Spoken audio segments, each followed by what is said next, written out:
ভাই চিকেন আইটেমটা ভালো হইবো? হ্যাঁ অবশ্যই ভাইয়া, এই দেখেন কালারটা। ভালোই তো মনে হইতেছে। ঠিক আছে, তাহলে আমার 1 পিস চিকেন দেন।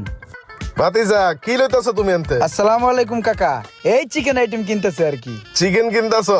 হ্যাঁ, এখন চিকেনটা ভালো। হ্যাঁ, এক কাজ করো, চিকেনটা ভালো করে মশলাপাতি দিয়া সস দিয়ে দিও। হ্যাঁ কাকা তাহলে রোজা রমজানের দিন যেহেতু আরেক পিস চিকেন লই কি কন?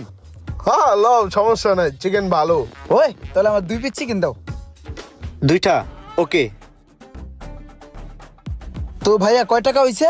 হ্যাঁ ভাতিজা, কি করো এই জায়গায়? আমি আছি না, আমি থাকতে তুমি বিল দিবা কে? হ্যাঁ? আরে কাকা, কত হইছে ভাই? 300 টাকা ভাইয়া। 300 দিচ্ছি, আমি দিচ্ছি। এই যে লন ভাই 300 টাকা। এই যে ভাইয়া পার্সেলটা। আসসালামু আলাইকুম। ঠিক আছে কাকা, আসি। অনেক অনেক ধন্যবাদ। পার্সেলটা বাসায় দিয়ে আহি। साला ये दुख का खत्म नहीं होता।